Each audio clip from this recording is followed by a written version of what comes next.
Привет, друзья! С вами Макс, и сегодня у нас будет видео про наш мозг и про то, как русский язык может помочь вам тренировать ваш мозг. И вообще, нужно ли это тренировать свой мозг? Как вы можете заметить, я в лесу.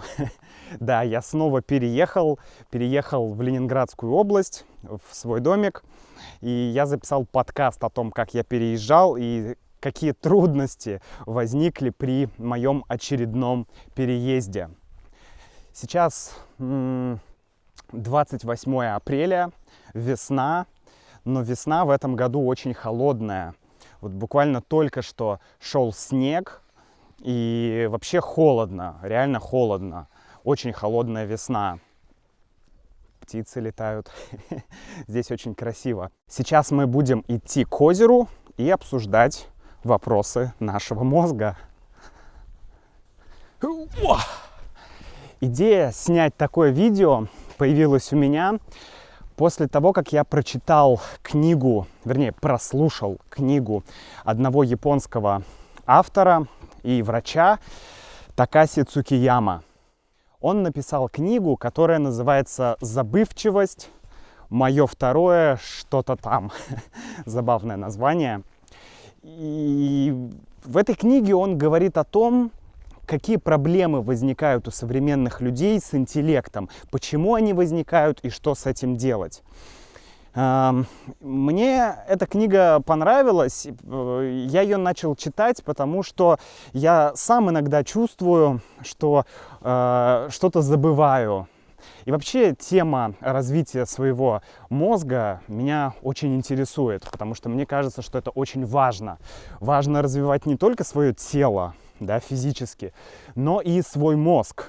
Конечно, тело и мозг связаны, но нужно тренировать и тело, и мозг. Так вот, какие проблемы возникают у людей, кстати, у молодых людей? Такаси Цукияма говорит, что сейчас подобные проблемы, они появляются у молодых людей 20-30 лет, и вот в этом проблема. Какие это проблемы? Или сигналы, или симптомы, да, которые могут дать понять, что нужно что-то делать, чтобы не стать совсем тупым. Первое – это забывчивость. Когда ты забываешь то, что вроде бы не должен забывать. Например, у меня есть проблема с запоминанием дат. Например, дни рождения, какие-то еще праздники. Мне очень трудно запомнить даты. Это моя проблема уже много-много лет. И мне очень интересно, что можно с этим делать.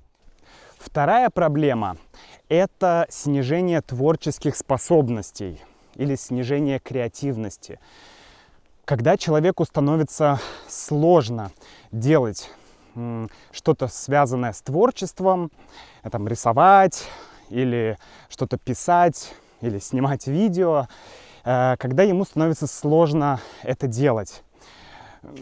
С чем это связано? Об этом он тоже говорит. Следующая проблема – это проблема с выражением своих мыслей.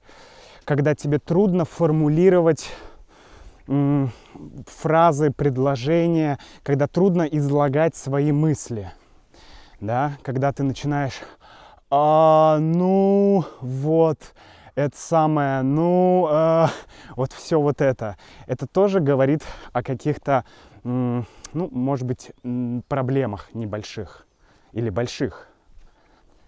Следующая проблема связана с зависанием.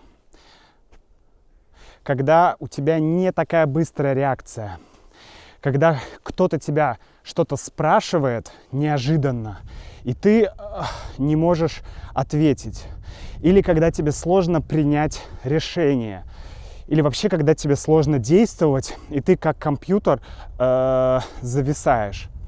Ну и последнее – это проблема, когда тебе тяжело долго слушать какого-то человека. Кстати, мы пришли к озеру, здесь ветер. Давайте посмотрим на озеро. Вот так выглядит озеро с холма. Посмотрите, здесь такая лавочка и красивое-красивое озеро. Эх, обожаю природу России. Так вот, проблема долго слушать какого-то человека. Это тоже говорит о том, что твой мозг не способен долго фокусироваться, долго концентрироваться на чем-то, долго следить за мыслью другого человека, за рассказом другого человека. Это тоже один из симптомов. В чем могут быть причины? В чем могут быть проблемы? Если мы уберем какие-то травмы, патологию, то в общем Такаси говорит о том, что очень важно использовать свой мозг сбалансированно. Что это значит? Давайте разберем это по пунктам. Первый пункт – это долгая, и первая проблема – это долгая работа за компьютером. Сейчас в связи с коронавирусом очень многие работают удаленно, работают дома. И вообще в последние десятилетия люди очень часто работают за компьютером, даже не в сфере IT. Да? Почти любая сфера связана с компьютером. И многие люди часами сидят за компьютером и работают. И в этом есть большое количество проблем. Помимо физической активности, человек постоянно смотрит на плоский экран, да, 2D, двухмерное изображение. И почему это проблема? Когда мы смотрим на дерево или на какой-то объект в реальном мире, то у нас есть два глаза, и мозг объединяет изображение из одного глаза и из другого глаза и создает 3D-картинку. То есть на самом деле, вот когда мы сейчас смотрим куда-то вот на деревья, то наш мозг очень активно работает. У меня мозг сейчас активнее работает, чем ваш мозг, потому что вы смотрите видео, потому что вы смотрите на плоское двухмерное изображение. Поэтому очень важно делать перерывы. Если ты 8 часов или 10 часов работаешь за компьютером, то тебе обязательно нужно прогуляться. Такаси советует каждый час делать небольшой перерыв, чтобы пройтись, чтобы твой мозг, чтобы в твоем мозгу задействовать другие секции, так скажем, да, чтобы мозг более полноценно работал. Это очень важно. Или очень круто поговорить с другим человеком, потому что при разговоре мозг тоже очень активно работает и задействует разные части мозга. Вторая проблема – забывчивость. Почему мы забываем что-то? Очень часто проблема не в том, что мы забываем, а в том, что мы плохо запоминаем. Если ты прочитал текст и понял его, это еще не значит, что ты запомнишь все, что было в тексте. Даже половину ты не запомнишь, если ты просто прочитал. Очень важно не просто прочитать текст, а также выделять ключевые идеи, ключевые моменты. Очень круто их записывать, особенно от руки, да, то есть с помощью руки записывать их в блокноте. Очень здорово рассказать другому человеку о том, что ты прочитал. Или вообще поговорить об этом, обсудить это. И очень, кстати, полезно еще читать вслух. Если вы будете читать вслух, например, на русском языке хотя бы 10 минут, это очень-очень хорошая тренировка мозга. Чтобы хорошо запоминать, очень важно делать какие-то ассоциации. Когда ты берешь книгу, ты трогаешь книгу, ты видишь, где текст располагается на странице, ты помнишь, где ты купил эту книгу. У тебя происходит множество разных связей. И эти связи помогают запоминать тебе информацию. Проблема номер 3 – это монотонность. Монотонность и автоматизмы. Очень часто, когда мы занимаемся чем-то одним, то мы можем быть профессионалами в этом деле. Но когда мы становимся профессионалами, наш мозг тратит уже намного меньше усилий, чтобы что-то сделать. Поэтому это становится проблемой, да, что ты хорошо что-то делаешь, но твой мозг уже не работает, когда ты это делаешь. Когда ты очень круто играешь, не знаю, в пинг-понг, то для твоего мозга это уже не такая большая нагрузка.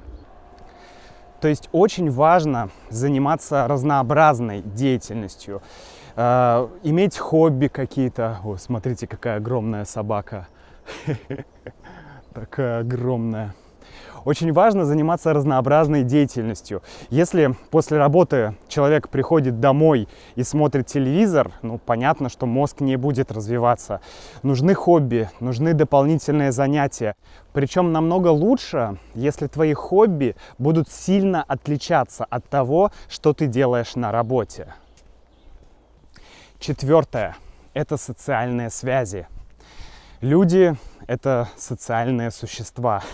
Нам обязательно нужны другие люди.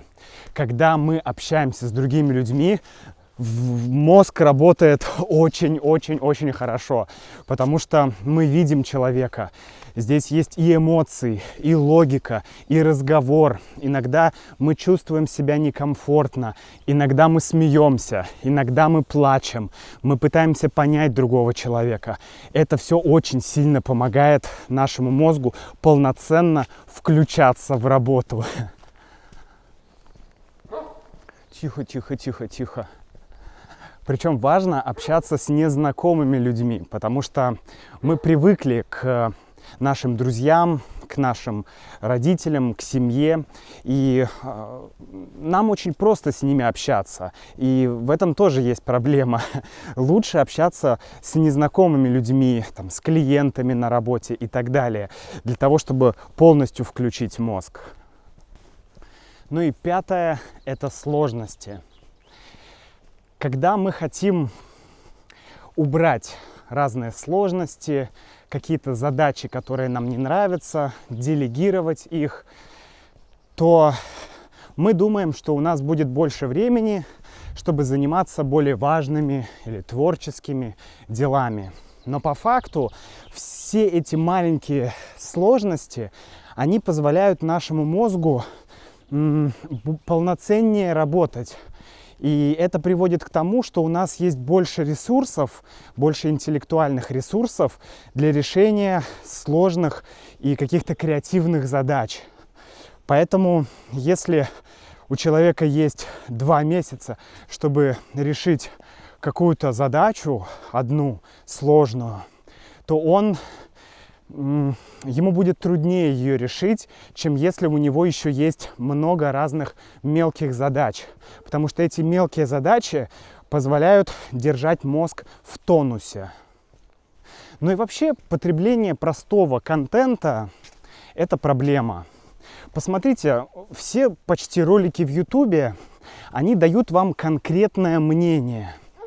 Когда вы читаете какую-то сложную книгу, вам нужно понять, о чем была книга, вам нужно порассуждать, подумать, что мне нужно из этой книги, что мне не нужно. То есть вы анализируете и делаете свои выводы, свои собственные выводы. И этот процесс, он бесценен, он реально очень нам нужен. Но мы постоянно смотрим какое-то видео или какой-то пост в Инстаграме, и там уже есть мнение, там уже есть результат. Нам не нужно проделывать вот этот процесс, долгий, сложный процесс, чтобы самим составить свое мнение. Поэтому сложный контент и сложности – это не всегда плохо. Это то, с помощью чего наш мозг развивается. Ну и если мы говорим про изучение русского языка, или вообще иностранного языка, а особенно русского, потому что он сложный, то здесь мы видим весь набор инструментов для того, чтобы развивать свой мозг. Это и социальный аспект, то есть мы общаемся с людьми. Язык – это всегда про коммуникацию. Это и разнообразность деятельности.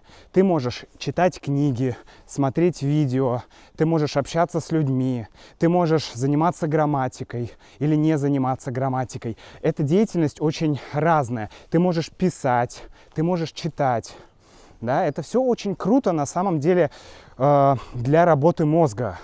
Поэтому, как всегда, проблема, она не в гаджетах, не в телефонах, не в компьютерах. Проблема именно в том, как мы используем эти инструменты. Мы используем их, чтобы потреблять простой контент, который дает нам мнение, или мы хотим сами сформировать свое мнение с помощью анализа сложного контента. Вот мне кажется, второй пункт — это то, чем мы все должны заниматься, потому что только это может помочь нашему мозгу работать полностью, включать все части его.